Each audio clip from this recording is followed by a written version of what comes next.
নমস্কার বন্ধুরা, কেমন আছেন সবাই? আশা করি ভালো আছেন।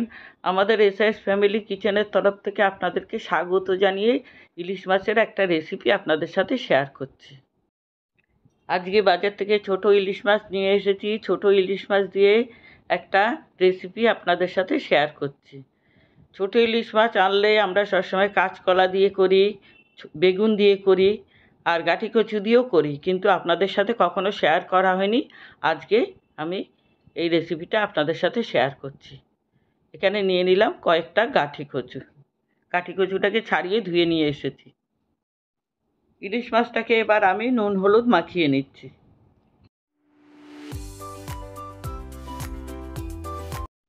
কড়াইয়ের মধ্যে খানিকটা তেল গরম করে নিয়েছি। এবার ইলিশ মাছগুলোকে হালকা করে ভেজে নেব, বেশি কড়া করে ভাজবো না।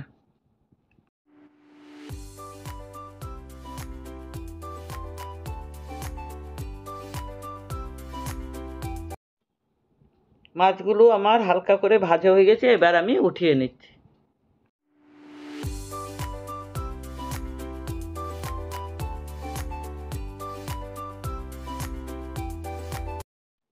আরও কয়েকটা মাছ আমি ভেজে নিচ্ছি।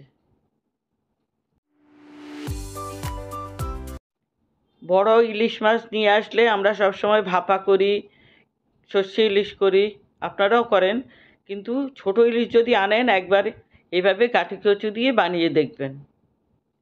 এটাও খুব ভালো লাগে। আমরা সবসময় কাঁচকলা দিয়ে বানাই, বেগুন দিয়ে বানাই, আবার গাঁটি কচু দিয়েও বানাই। আমার মাছটা হালকা ভাজা হয়ে গেছে, এবার পুরো মাছগুলোকে উঠিয়ে নিচ্ছি। মাছগুলো ছোট হলেও মাছগুলো কিন্তু অনেকটা তেল আছে, অনেক ভালো মাছ। সব মাছগুলো আমার ভাজা হয়ে গেছে, দেখুন কতটা তেল বেরিয়েছে। কড়াইতে তো তেল আছে, এখানে কত তেল বেরিয়েছে। ওই তেলের মধ্যে ছোট চামচের 1 চামচ কালো জিরা ফোড়ন দিলাম। এবার দিয়ে দিচ্ছি গাঁটি কচু। গাঁটি কচু দিয়ে আমি এবার ভেজে নিচ্ছি। গাঁটি কচুগুলোকে আমি ঢেকে ঢেকে অনেকটা সময় লাগিয়ে ভেজে নেব।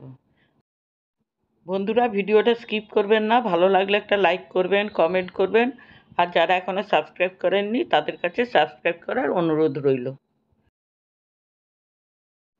এবার আমি 3-4 মিনিটের জন্য ঢেকে দিচ্ছি। 3-4 মিনিট বাদে ঢাকা উঠিয়ে নিলাম। এবার দিয়ে দিচ্ছি 1/2 চামচ নুন আর 1/2 চামচ দিলাম হলুদ। এবার আবার একটু মিশিয়ে নিয়ে আবার একটু 2-3 মিনিটের জন্য ঢেকে দেব।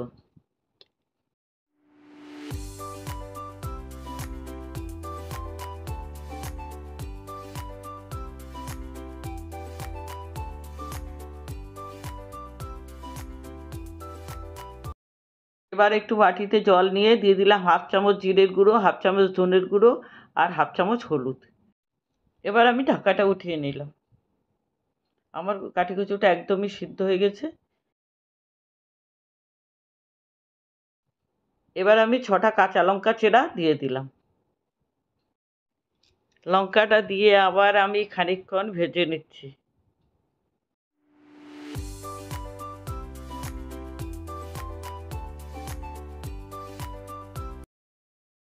এবার আমি গুলে রাখা মশলাটা দিয়ে দিচ্ছি। মশলাটা দেওয়ার পর আমি আবার 2-3 মিনিটের জন্য কষিয়ে নিচ্ছি।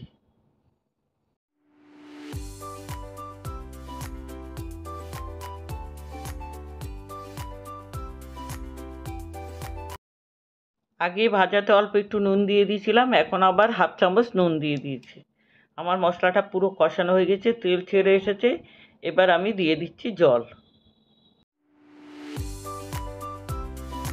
এবার আমি আবার ঢেকে দিচ্ছি যতক্ষণ না ঝোলটা ফুটে আসে। এবার আমি ঢাকাটা উঠিয়ে নিচ্ছি। ঝোলটাও ফুটে গেছে, গাঁটি কচুটা একদম সিদ্ধ হয়ে গেছে। গাঁটিটা অনেকটা ভালো ছিল, গাঁটিটা তাই সিদ্ধ হয়ে গেছে। অনেক সময় গাঁটিগুলো সিদ্ধ হতে চায় না, শক্ত হয়ে থাকে। এবার আমি দিয়ে দিচ্ছি মাছগুলো।